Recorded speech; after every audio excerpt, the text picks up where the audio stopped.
frena nulla si vita mura. Ravo sulla facchio e la ben vana cura. Vous effectuez votre première visite en France depuis l'élection d'Emmanuel Macron. Vous avez rencontré donc hier. De quoi avez-vous parlé ensemble? Ben écoutez, c'était d'abord une occasion pour moi-même de le féliciter chaleureusement pour son élection. Et c'était l'occasion aussi de faire un tour d'horizon des défis au niveau international, mais surtout des défis et des relations de collaboration et de coopération entre les deux pays, la France et Madagascar. Alors concrètement, donnez-moi un exemple, je vous en prie, d'un dossier dont il a été question, un dossier important entre les deux pays. On a parlé par exemple de sujets à la fois global et qui concernent nos pays, c'est l'environnement et le changement climatique, et la sécurité et la paix aussi. Donc on a parlé concrètement de la sécurité et de la paix dans la zone de l'océan Indien, donc ça avec des collaborations en matière de défense, en matière d'échange d'informations. Madagascar abrite le centre régional d'information maritime, donc ça c'est vraiment un genre de coopération très concrète sur lequel on pourrait travailler ensemble. Alors, en matière d'économie, on sait que la France n'est plus le premier partenaire de Madagascar. C'est la Chine qui a pris cette place. Est-ce que c'est plus facile, plus simple de faire affaire avec les Chinois? Bah écoutez, lorsqu'on dit n'est plus le premier partenaire, c'est en termes de volume d'échange.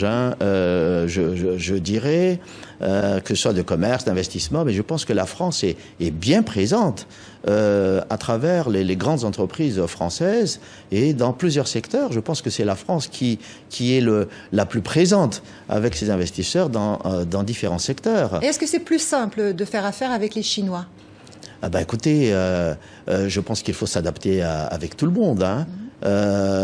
Ce n'est pas difficile avec qui que ce soit, ce n'est pas simple non plus. Il y a des procédures, il y a des règles, mais je pense que le monde s'adapte par rapport aux évolutions de tout cela, quoi. Alors, au plan politique et judiciaire, on sait que Madagascar est engagé depuis une douzaine d'années environ dans un plan de lutte contre la corruption. C'est un mal qui ronge toute la société malgache, mais ce phénomène de corruption continue à progresser, en tout cas selon l'ONG Transparency International, qui cite Madagascar parmi les pays les plus corrompus au monde. L'affaire Claudine, qui défraye la chronique à Antananarive en ce moment, est un exemple. C'est une de vos proches, Claudine Radzaï Mamounz, qui est aussi un des membres fondateurs de votre parti. Elle a été placée en résidence surveillée pour détournement de fonds publics. Est-ce que vous ne pensez pas que cette affaire risque d'entacher votre image et celle de votre parti également? Non, du tout. Moi, je laisse la justice faire son travail. Moi, j'ai toujours dit que la lutte contre la corruption est un grand défi du pays. C'est pas seulement maintenant que ça arrive, c'était déjà présent. Et c'est un défi énorme. Si je pouvais décréter pour je veux dire, annuler cette corruption, on l'aurait pu le faire, mais c'est pas si simple que ça. Oui, mais tout de même, c'est une de vos proches. Vous la connaissez. Oui, mais tout le monde peut se dire proche d'un président de la République, mais cela ne dédouane personne. Le fait d'être proche ou loin du président, je pense que aujourd'hui, ça fait partie des priorités du président de lutter contre la corruption pour mettre en place une bonne gouvernance au sein de notre société, parce que c'est parmi les mots qui rongent la société. Alors, quelles mesures concrètes pour lutter contre la corruption mettez-vous en place? Ben, écoutez, nous avons d'abord des dispositifs au niveau institutionnel. Nous avons des branches qui sont dédiées à la corruption. Il y a un bureau indépendant de lutte contre la corruption. Nous avons un comité de lutte contre la corruption. Sur le terrain, concrètement, sur le terrain, comment ça se matérialise tout ça? Eh ben, donc il y a des dossiers. C'est pas le seul dossier. C'est pourquoi je vous dis, c'est vrai. Vous vous focalisez sur ce dossier. Certains politiciens se focalisent sur un dossier, alors que la lutte contre la corruption concerne tout le monde. Et il y a bien de dossiers qui sont sur la table du bureau. Il y a bien d'autres personnes qui ont été condamnées, qui sont poursuivies encore en matière de corruption, et ça n'épargne personne. Monsieur le Président, parlons de la présidentielle de 2018. Vous serez candidat pour un second mandat ?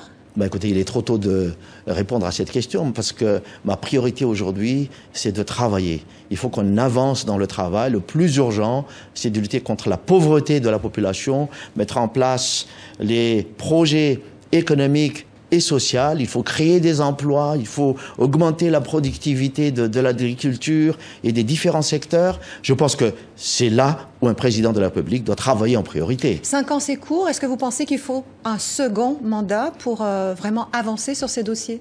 Ben écoutez, comme je vous dis, les projets aussi, il y a des projets qui peuvent être réalisés à court terme et des projets qui sont réalisés à long terme. L'objectif d'un président, c'est de réaliser des projets. Quelquefois, il commence des projets et il ne voit même pas la suite. C'est aux autres de poursuivre. Mais je pense que c'est la règle.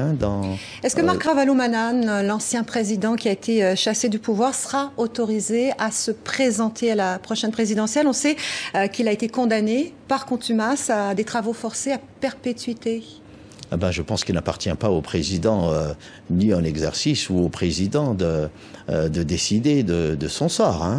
Donc il y a des organes qui sont dédiés à cela, donc laissons-les faire. Vous pensez que vous aurez face à vous, si vous vous présentez, et s'il le fait également, un adversaire politique un peu gênant, un peu encombrant, un peu difficile à battre? Mais non, du tout. Pourquoi?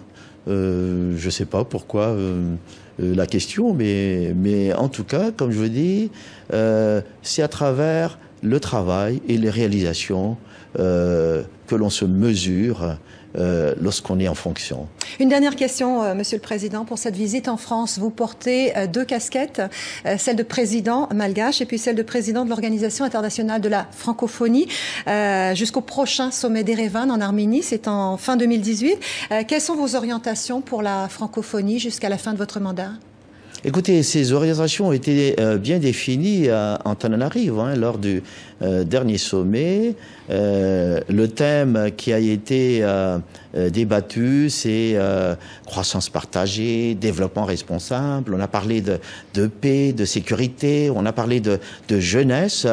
Ce sont de grands défis. Après ce sommet, on a déjà parlé d'incubateurs d'entreprises pour les jeunes. On parle déjà de numérique aussi, de développement du numérique. Donc je pense que ce sont de grands défis qui sont là devant la francophonie, quoi. Monsieur le Président malgache, Radzonar Mampian, merci pour cet entretien. C'est vous que je remercie. Merci beaucoup.